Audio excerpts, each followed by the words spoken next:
tongues. Lagabalegele de balade. Sekabalagabale.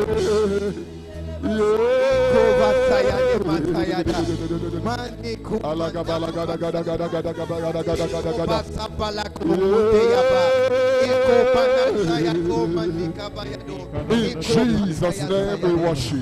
Amen. Wow, the Spirit of the Lord is in this place.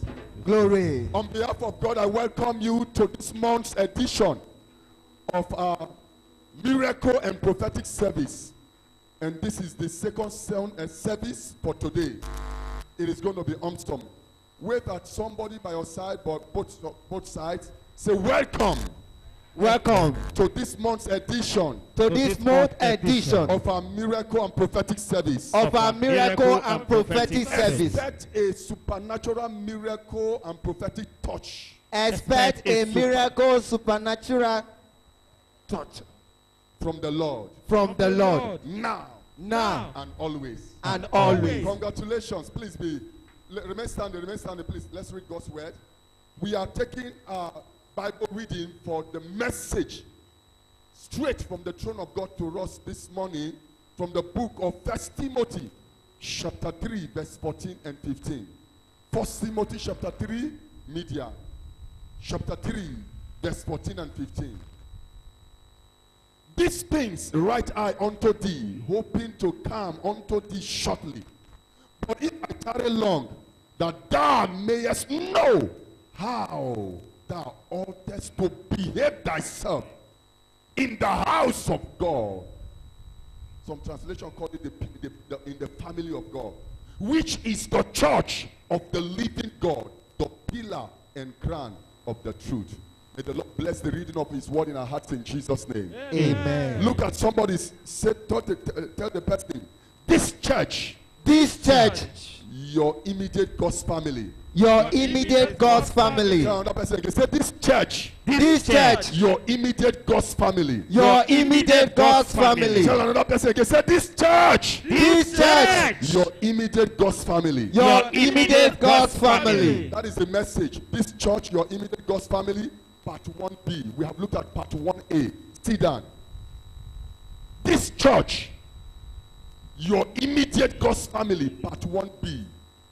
7 truths you must appreciate as a member of this church, which is God's immediate family. Truth number 1, the Almighty God. Because of the importance of this truth, we are repeating all. We have mentioned these 7 truths in the first service, but it's so important we are going to repeat these 7 truths. 7 truths you must appreciate as a member of this church, which is God's immediate family. Truth number 1, the Almighty God is the father of this family we are talking about. Truth number 2, Jesus Christ is the firstborn of this family of God we are talking about. And we all are his brothers and sisters. Truth number 3, Jesus Christ is the Lord and Savior of all the sons and daughters of this family of God. Truth number 4, I repeat it again. Okay, that is number 3. Truth number 4, the sons and daughters of this family of God are all the younger brothers and sisters of Jesus Christ. Who are you? If you are a man, the younger brother of Jesus Christ. If you are a woman, who are you? The younger sister. Why? Because Jesus is the firstborn. When we have a firstborn in the family, every other child in that family and all other children in that family, they are younger brothers and sisters to that firstborn. So Jesus is the firstborn of this family. You remember? So can we look at it again? Let's run it again. Truth number 1. The Almighty God is the father of this family that we are talking about, which is the church of God. Number 2 truth. Jesus Christ is the firstborn of this family of God. Number 3, Jesus Christ is the Lord and Savior of all the sons and daughters of this family of God. Number 4, the sons and daughters of this family of God are all the younger brothers and sisters of Jesus Christ. Truth number 5, the pastor of this church, which is God's immediate family, is appointed by God to be the shepherd.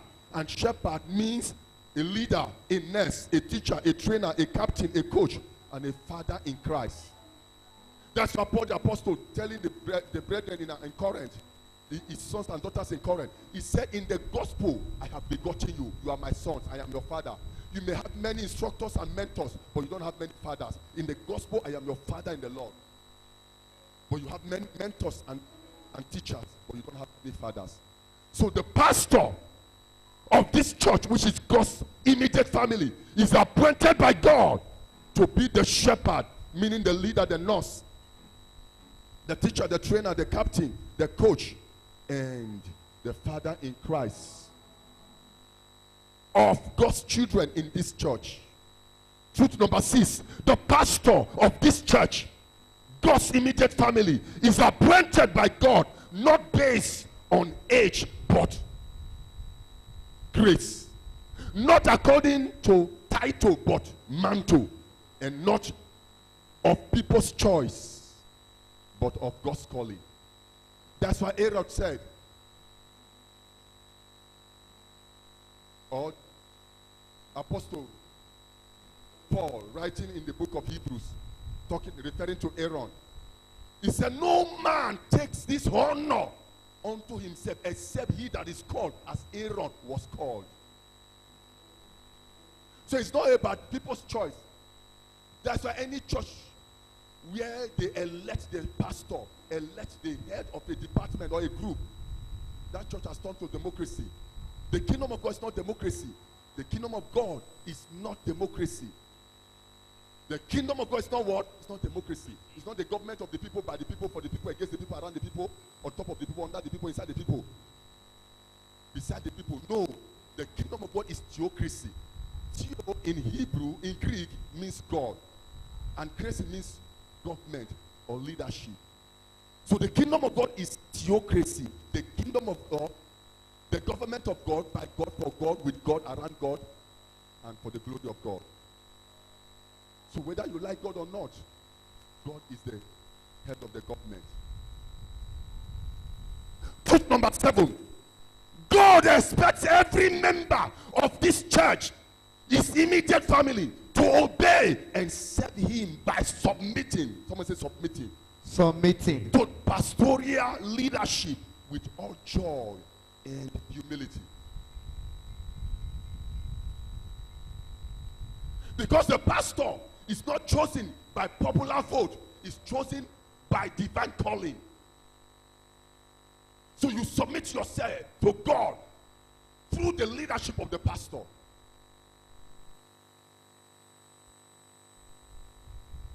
Now, what are your rights and benefits as a member of this church, which is God's immediate family? What are your rights? Ask someone, say, what are your rights? What are your rights And benefits. and benefits As a member of this church. God's immediate family. God's immediate family. Benefit number 6. We have looked at 1.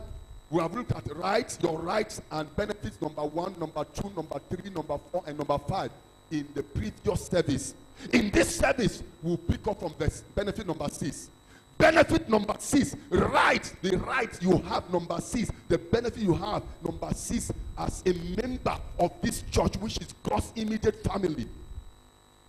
What is it, number 6? Divine empowerment for you, for your constant daily victory in the battles of life. What is it? Divine empowerment for your constant daily victory in the battles of life. Life is not a fun fair. Life is a battlefield. It is about the survival of the fittest, the survival of the strongest. That is why if you are a child of God, you are running your life at a risk if you are not a genuine child of God. Genuine children of God are known for the power they carry, for the authority they express and exhibit. The Bible tells us in Romans chapter 1 verse 4, it says Jesus was declared to be the Son of God by the Spirit of holiness and power. Was declared to be the Son of God with power by the Spirit of holiness. It was power that distinguished Jesus as the Son of God. So as a son in this kingdom, as a son in this immediate family of God, as a daughter, you can't afford to be powerless, or else you may end up as a meat, goat meat pepper soup or fresh meat pepper soup in the pot of witches and wizards.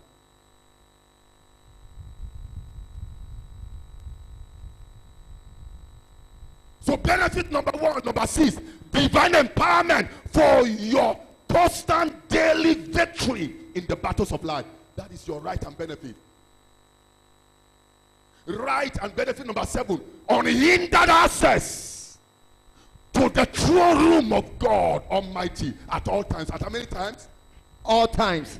So you don't need to pay anybody to go in between you with God for God, to go to God for you. If you are a child in this family, if you are a member of this family, your right number 7 and your benefit number 7 is that you have unhindered access. Access that cannot be hindered, that cannot be denied. To the throne room of God Almighty at all times for answers to your prayers and solutions to your problems.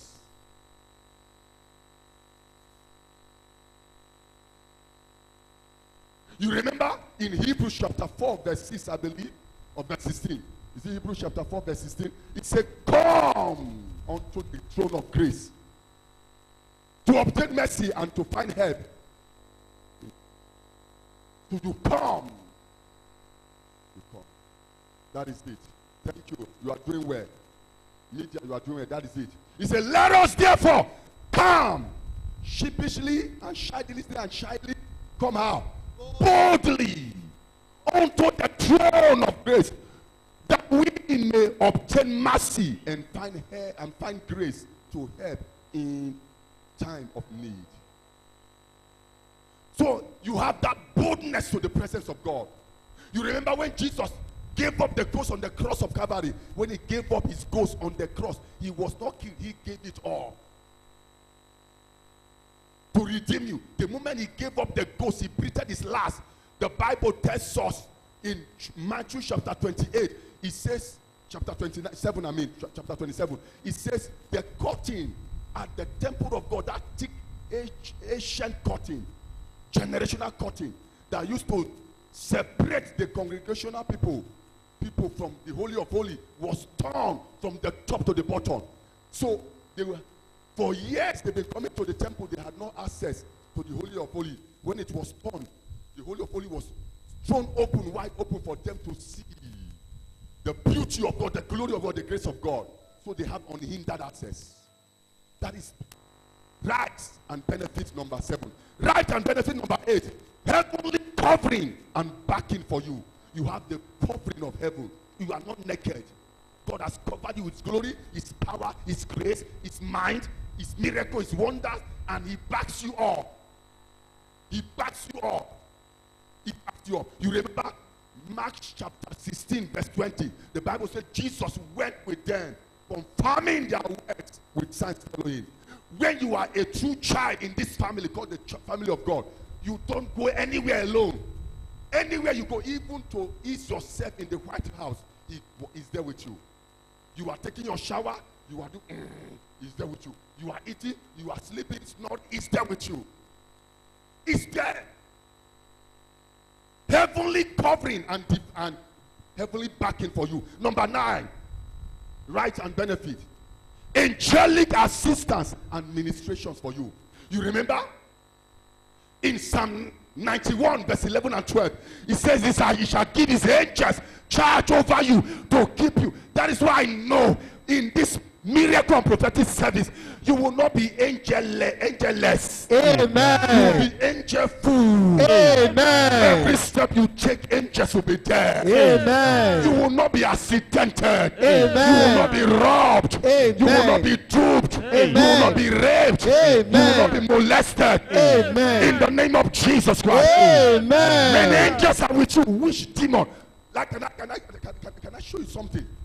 I discovered from the Holy Scripture that for one demon, there are at least 3 angels to confront them. Because the people we call demons, or the spirits we call demons today, they were initially holy angels of God until they revolted against God.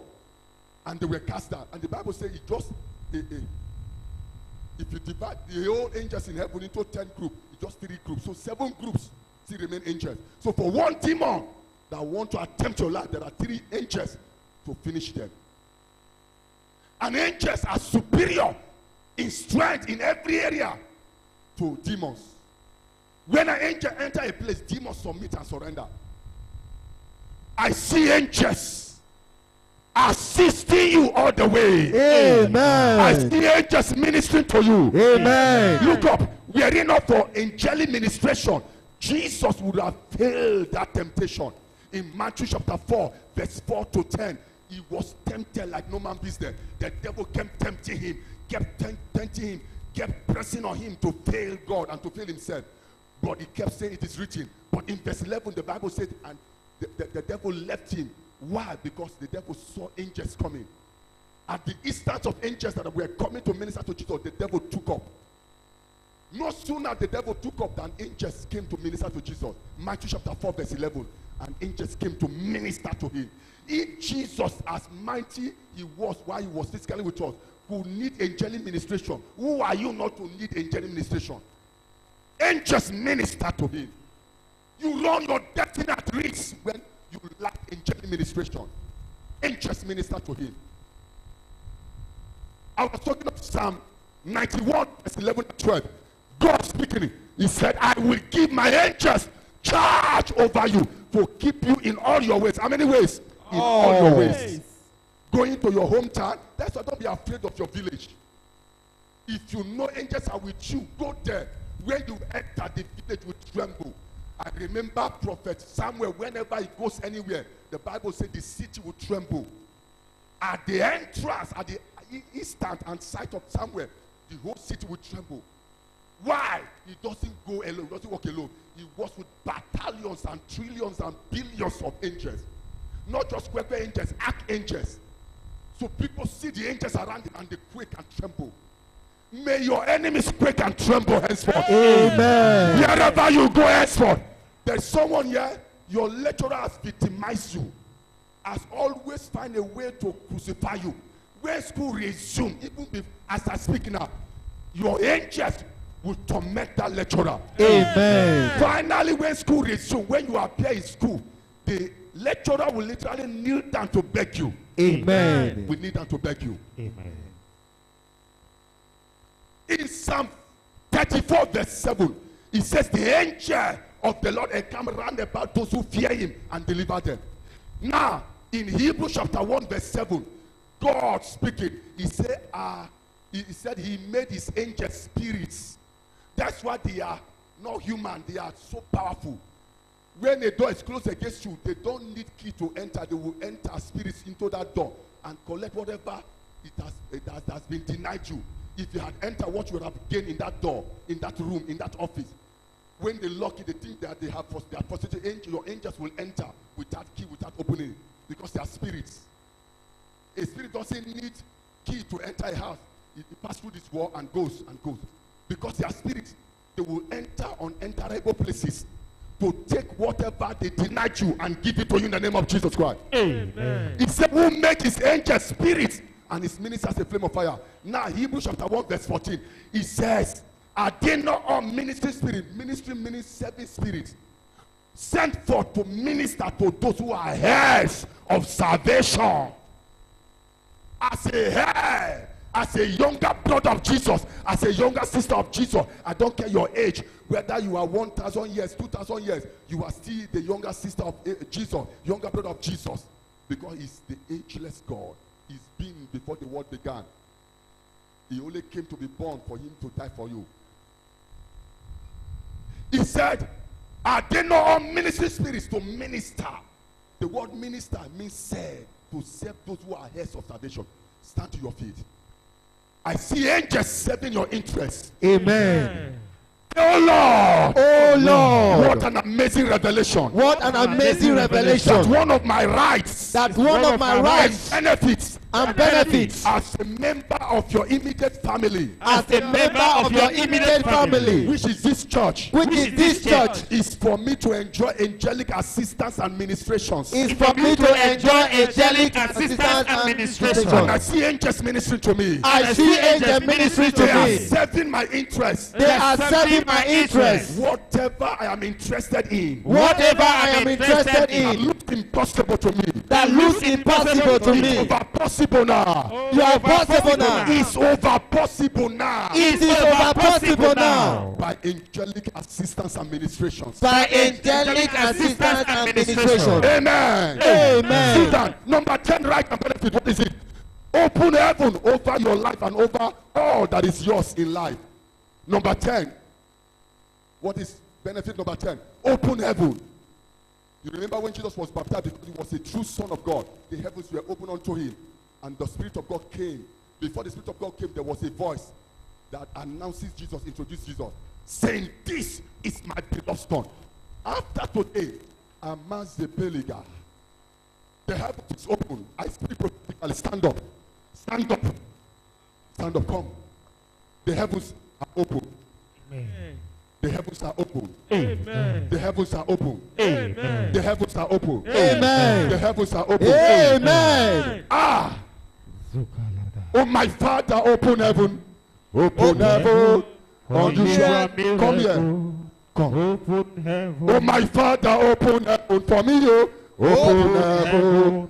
Unusual miracle. Open heaven. Listen, if the heavens were open over Jesus when he was baptized, when he submitted himself to pastoral leadership, pastoral authority of John the Baptist, heavens open. Matthew chapter 3, verse 16 and 17. And the Lord spoke after many years. Before that time, for over 400 years, God never spoke. Spoke, saying, "This is my beloved son, this is my beloved daughter, in whom I am well pleased." And not only did God speak to advertise and to introduce them. Listen, God is speaking to advertise you. Amen. Man of God, get ready. Submit. Submit. Submit to the authority of God. The heavens are open. God is advertising you. Where you cannot enter, the voice of God is entering now. Amen. The same heaven that opened over Jesus. And Jesus was introduced to the whole world. And after which the Holy Ghost came in a bodily form, like a dove arrested. Something is going to rest upon you. Amen. Heavenly grace, heavenly mantle, and glory and favor and blessing by the Holy Ghost is resting upon you. Amen. The heavens are open. That's what I saw. Open your two hands. Say, whatever I don't have before now, now that the heavens are open unto me, as one of my benefits, As one of my benefits, as a member of this church, as a member of this which church, is God's immediate family, which is God's immediate family, is open heaven. is open heaven. An open heaven An open heaven is evident is evident over a man over a man by giving the man by giving the man what he lacked, what he what he lacked, couldn't get what he couldn't get before, before, and who he couldn't become before. and who he couldn't be before. Whatever you could not become before, Whatever we could not become before, now you are becoming it.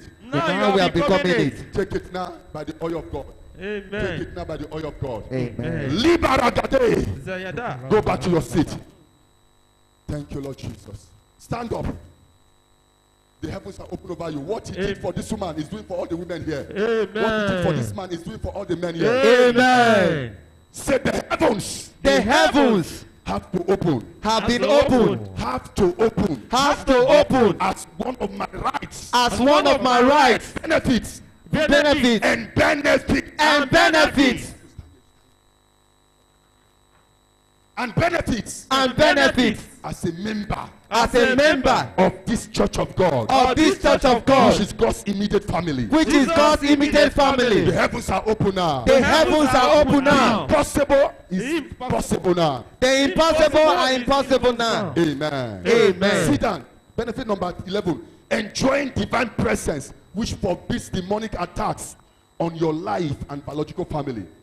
Number 12 benefit, which is the last one, enjoying 24/7 miracle signs and wonders, etc., etc., etc. What are your responsibilities as a member of this church, God's immediate family? Responsibility number 1, 2, 3, we have looked at it before in previous service. Now responsibility number 4, behaving yourself in God's immediate family as God himself expects of you at all times. It is your responsibility to behave yourself. You remember our text, 1 Timothy chapter 3, verse 15. He said, if I delay to come, that you may know how you ought to behave yourself. Behave yourself. In this family, you don't do anyhow. You do anyhow, you see anyhow.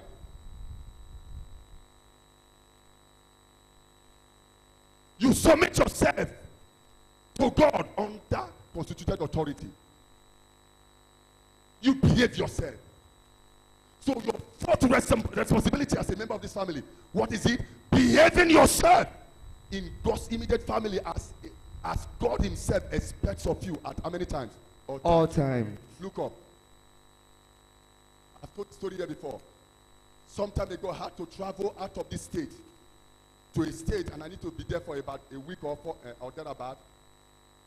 And I need to take light food in the evening because I was working on something. And I looked at the menu of the hotel where I lodge, and I will be there for about 7-8 days before I return in. I looked at the menu, common tea, just tea and few slices of bread, it's about 2,800. And with 200, 300, I can get tea outside. So around 9 p.m., I strolled out downtown, and I got tea and something. I was coming back only to get to the gate of the hotel. I saw what I had not seen. I saw guests of all colors: black, red, yellow, green, purple, white. I saw all of them with all those wicked pants. Those pants that guests wear and it enter, and they were all standing. Wicked to kill me. I stood, I said, Jesus, am I in the right place? I have to come out and look at the gate. I saw the hotel, Presidential Hotel. I won't tell you the state, but that was the name of the hotel. If you follow me there, next time I will show you. I looked at it, it was this, so I came back to the gate. I said, let me pass. So they began to make way for me. And one ran up ahead of me, that one with the wickedest thing. So she saw that I was not going at that. She came back. I was climbing the steps, because my room was upstairs. So she entered the steps and climbing. And doing, I said, I'm not interested. She said, wow! I said, I'm a pastor. I said, hey, pastor, I would have as well eaten and cleaned my mat and come back and behave like as if I've not eaten before my wife. But why? Look at it. I need to behave myself as God expects me at all times, whether at home, abroad, anywhere. At all times and anywhere, I need to behave myself. I knew my wife was not there, but there's someone with me there. It's called Baba God. I need to behave myself. Did I feel erected? You will ask Morrison. I don't know whether you know Morrison. But it doesn't matter. I need to behave myself. I need to behave myself. It's my responsibility. Or else I cease to be a member of that family, of this family. Number 5 responsibility. Telling the world, especially the non-members of this God's immediate family, of the saving grace of Jesus Christ, and inviting them to be born again into this family of God. Number 6 responsibility. Contributing your covenant quota as the father of the family demands from you from time to time. My wife is aware a couple of years ago, not too long from now, but it's some years now. I had the opportunity to invite all my siblings, especially I think all from my mother's domot, to say we need to contribute a token every month for the upkeep of especially our father. Because where we have lived for over 150 years, we just relocated. Where we have land, we built houses. Another thing, we just left there. Because that was our sojourn place. It was not our native land. So we have to come back to where we originated from. After over 150 years. My grandfather Onerime lived there. My great grandfather Onerime lived there. My grandfather Imonoku lived there. My father Adaigofa, who is alive now, lived there. And now we have to move back to. So we say, okay, we are moving them from their resources. No plantain, nothing. We have to start a new life some years ago. Please, all the children, I couldn't even call other women children. I only called my mother's children as the overall first child. So say, let's contribute a quota. They said they are not interested. Every month, I say, even if it's 1,000 naira, this is the bill every month. Contribute something, then I will put the other one, so that you will not blame me. There was a time, one of my parents, in fact, two of my parents I've done surgery for them. My wife and I paid for the surgery for two of my parents in different times. They summon us, especially me. Why do you not call us? You show say you get money. I said, no, I'm the first child. If I was the only one they gave birth to, wouldn't I take care of them? That was my ideology and idea. Not that I spite you. So when we want to do this now, my immediate family can take care of them. But we need to tell them so that they will not blame us. They said they are not contributing. Yours truly till now they've not been contributing. But by the grace of God, our immediate family will be taking care of them. So contributing your quota, you must contribute. How do you contribute? Worshipping God with your tithes, your offering, your seed faith, whatever it is.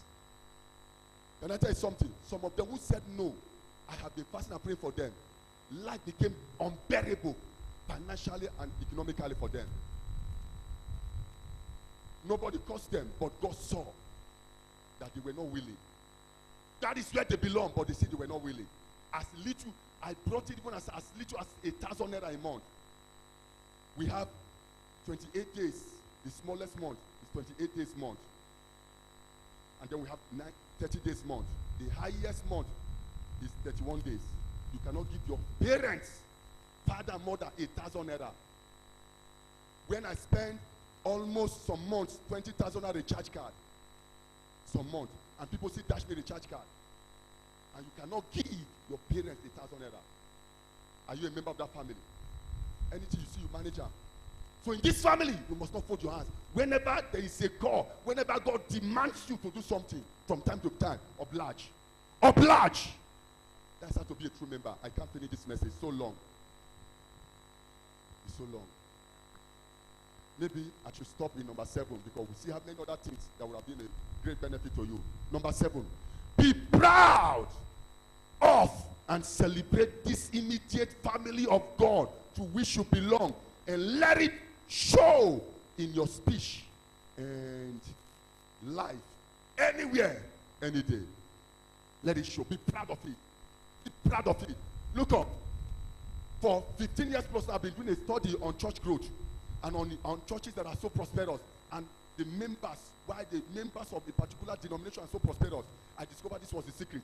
Number 7, they are proud of that church family they belong to. They are so proud of it. They invite people. They talk of it. They never spite their pastor. Was he reverend or it was evangelist? Maybe you have forgotten. In March or February, he went with me for evangelism for my little son. We went to evangelism. We went to Ethiopia. Some people said they don't want to receive Jesus Christ. He said for this compound, every day they come from church. These people, they say that they go church. They go carry their pastor, enter the center. Husband, wife, children, everybody. They go taking a bush at their pastor. Say that I don't want to go church. I like my Ikpe. But Ikpe will not do like that. Ekroview. You remember you led us to Ekroview. In February, why you forget? Be like me. February before the lockdown. One man when you preached to, when you led us to. So while you were taking with my husband and I went to preach to her, the woman said she like her Ikpe. So not be every day when they go church, they come by the carry pastor for head come. And those people doing that, I don't get the prophet and the apostle that will pray for them. The archbishop, the pope, they will never prosper. Because the principles are stronger than principalities. When you break a principle, you suffer for life. David said, I will not lift my voice or my hands on the Lord's anointed. No God's anointed is perfect. As long as they are human beings, they have their weaknesses and character flaw. But it's not your duty to scatter them. Leave them for God. They carry grace, they carry mantle, but they have their character flaw. If you touch them, you are finished. That's why any denomination when you see poor people, they don't do this. Any denomination when you see people rich, they are proud of that immediate family they belong and God's family, and they celebrate that family. They talk of it. They talk of it. They talk of it. I have had members here. We have members here since I came on transfer. Whenever we go for evangelism, they don't come. We go for rally, we go for crusade, they don't come. But I have seen them follow other churches when they are doing their convention. 2 weeks to the convention, I see them with tracts. Teach them. I have to stop to call them so that they will see me. So that if I talk, they will not say, who tell you? Somebody don't go see me, tell pastor. So that they will see me. Members of this church, I don't want to mention names.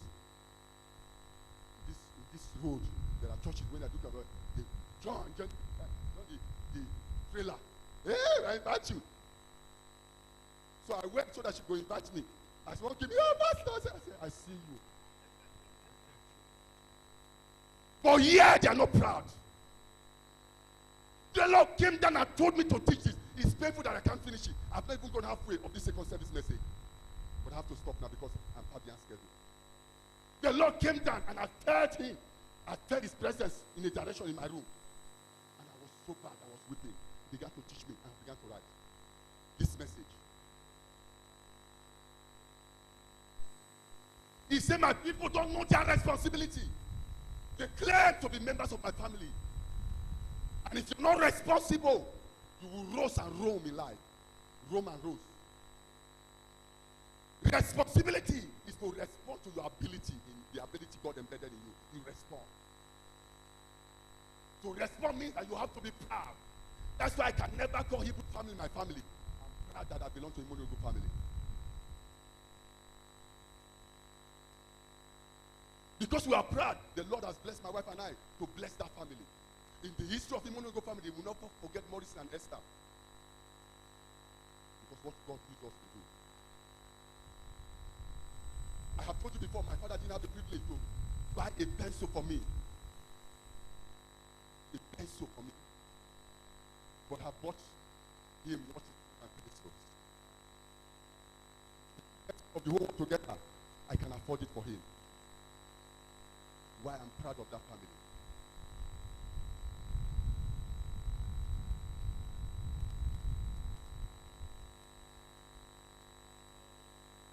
Stand to your feet. I can't finish. Oh, message so long. Stretch your hands to heaven. Say with the Father God. Father God, I have heard your word. I have heard your word That is titled. that is titled, This church. This Church, My immediate God's family. my immediate God's family. You have shown me my benefits You have shown me my benefits and my responsibilities. and my responsibilities. For me to enjoy the benefits and rights, For me to enjoy the benefits and rights, I must respond I must to respond the ability you have given me. to the abilities you have given me. That is otherwise known as responsibility. That is otherwise known as responsibility. I ask for mercy and pardon for all my sins and wrongs and mistakes. I ask for mercy and pardon for my sins, wrongs, and mistakes. Have mercy on me. Have mercy on me. Father God, I confess and repent of all my sins. Father God, I confess all and repent I of receive all my Jesus Christ I receive Jesus Christ into my heart and life into my heart and life as my Lord and Savior. as my Lord and Savior.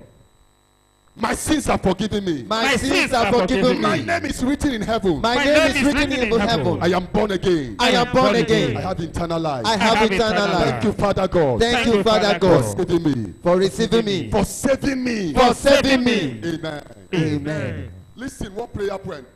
Just go to the prayer for us, media. One prayer point.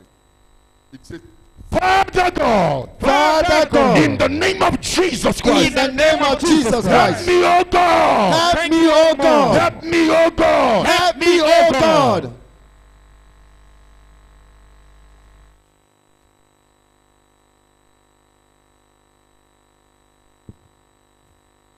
Father God, Father God, in the name of Jesus in Christ, the name of Jesus help Christ, me, oh God, help me, oh God, to be an active, cheerful, serving member to be an active, cheerful, and serving member. Father God, Father God, oh God, help me, oh God, to be an active, cheerful, and serving member and serving member this church, of this church, God's immediate family, God's immediate family, so that my prophetic blessings and and miracles from from the heavenly throne the heavenly throne of God, of God, heavenly throne of God, from the heavenly throne of God, will reach and enrich me continuously. Father God, Father help me now. help me now. Amen. Amen. Stretch your two hands. All your benefits as a member of this church, which is God's immediate family, receive it. I transfer into your hands. Amen. Look up. Before I do that, look up. Look at me. Look at me. I am not saying this to frighten you. The truth of the matter is that for those who are in the second service, they will tell you the importance why you must belong to a church family. If this church belongs, if it is not, you should look for one. Don't move from pillar to post. If you go to program pillar to post, God may only bless you once or twice. After that, He won't bless you. Because He expects you to be located. He expects you, when you are born again, He located. He has divinely ordained you to be a member somewhere, to be located somewhere. So if you are not there, you are dislocated. And when you have dislocated joints, bones, you know how painful it is. You are not active. You cannot do what you are doing. You have pains. Because He will not send your miracles and blessings to every church, all churches. He won't. He won't. If He does that, it's just once or twice. After which He expects you to be at home, have a home church where you are a family member. Because the pastor is held accountable for your soul. Hebrews chapter 13 verse 17. He said the pastor will give account for your soul. That's why I pray for you, I fast for you. I don't need you to remind me. Not even my wife will remind me, say, Pastor, you have not fasted for this week. Because my responsibility to fast and pray for you. Because God will ask your soul.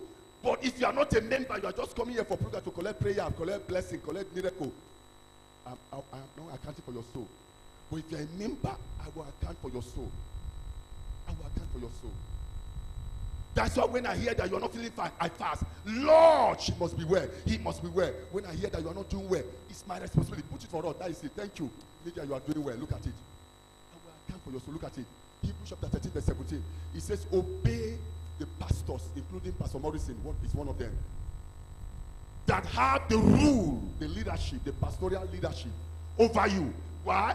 And go ahead to do what? And submit yourselves. Submit yourselves. Semicolon, full column there. Submit yourselves. Submit yourself. If you are too big to be pastor, God will be too big to bless you. Submit yourself. No matter your status. Submit yourself. Listen, what humble means. Some people quarrel me, say I'm too humble. They're too humble for their liking. Let me tell you what made me so humble. 1996, I was privileged to attend Papa Kumuyi's crusade at Ubuyogo. Ubuyogo is around Kenwa Road in Benin City. And I saw professors of medicine, professors of accountancy, both in the Kenwa campus and Igboho campus, carried basin of soup and bags of the bar, molded the bar. And then I wasn't a graduate then. 24 years ago, I was not a graduate. It was shortly after that I became a graduate. Professors serving me. I used to collect their hands book. I was weeping. If it's those Pentecostal church, somebody is a professor, he said, make pastor get up for a make it. Professor, doctor, reverend, this and that.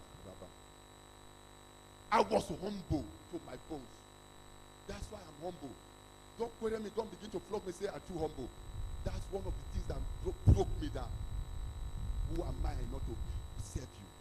Put the scripture again for us, look at it. Obey them that have the pastoral rule and leadership over you and submit yourselves. Why? For they watch over your souls. Listen, if you go anywhere, they pray for you, they don't answer. If they pray for you, if they remember the church, God must answer. Based on this scripture. This scripture I used to remind God. You said, if the person, that's why I asked, are you a member? I was to see somebody 2 Wednesdays ago. I asked him, are you a member? Since when are you a member? I know what I'm saying. If you're a member, I give you scripture, God must answer me for you. But if you tell me I'm a member, but you carry me home as we close, that you carry me for head go, you and your husband, your children, you see me. When I pray for you, I'm not going to say you do that, but when I pray for you, you're not going to walk. You're not going to walk. That's why it's not working. Check yourself. If I pray for you, it's not working. Check yourself. What you are doing against me. What you are saying against me, check. It won't work. Look at it. Submit yourself, for they wash for your souls as they that must. He did not say will. Must give account. I must give account. That's why no matter how great you are, when you commit sin, I tell you, I'm not afraid of you. Because I know I will forget to give account. If you commit sin because you are giving money, you are giving. In Ngorikuka was a stamp pastor. The deacon was giving money every Sunday. And I discovered he was doing like this. I talked to him. He said, hey, Pastor, you said, you my mind now. And the next Sunday, as I entered church, they give me an envelope. I said, hold the envelope. Hold up. Our assistant pastor, I was not even the senior pastor. I said, hold the envelope. Hold it. I was telling you something you did wrong. You are telling me and your guy. Is it because this envelope you want to bless me? Hold it. I've told you I rejected a gift of a car. I was me and my wife and I were using Gogoro car with a push. When it's when my wife said I don't go push her, she go do the shake. This baby, psychedelic. He said she don't go push, she go sit down. Hey, I said, sweetheart, help me now. Now your motor too now. He said your mate they buy the time when you buy Gogoro one. I told mechanic, I get all span all everything. I will take a pour for carburetor, do everything full. We were using that kind of car. 15 years ago, is it 15 years? 2005. That's 15 years ago. 2005, I was in Lagos. I talked to the person. At the end, the person don't want to. He said, come home and collect car. I said, I don't need that car. So that was the first time I saw ATM machine. So he took me to a bank, midnight, 2 a.m. He slotted a card. He was pressing. If I know, the machine opened his mouth and vomited money. I said, now see, go be there, waiting. That was the first time. Then it has not come to Warrior. If it has come, I have not seen it. That was the final. So he gave me and said, you have been in Lagos for several days. I know you have run out of money. I said, I don't run out. I won't collect. I refuse to collect. I refuse to collect. Because he won't listen to me. He was fraternizing with somebody else. And he's a married man with children. He won't listen. He didn't collect. Look at him. Put the scripture again. I watch over your soul. So that's why you cannot be too big for me to talk to. Because I know my duty over your life. The day you are too big for me to talk to, then you are no longer a member here. You are no longer under me, so I won't give account for your soul. Know it now. The day you see yourself too big, too rich, 2 billionaire, 2 trillionaire for me to talk to, then you have lost it. Put the scripture, let me finish it.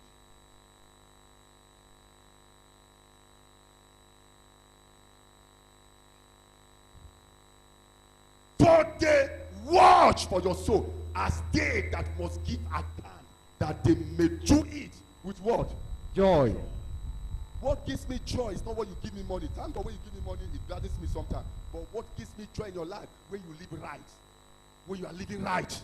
When you are living right. When I hear that you don't fight your wife, you are not fighting your husband, you are not misbehaving, it gives me joy. I celebrate. Whether you give me money or not, that enough is enough. It's more than billion for me. That's what gives me joy. That's what gives me joy. That you are living according to the scripture, according to the preaching and teaching. Do it with joy and not with grief, for that is unprofitable for you. The Lord bless you and make his face shine upon you.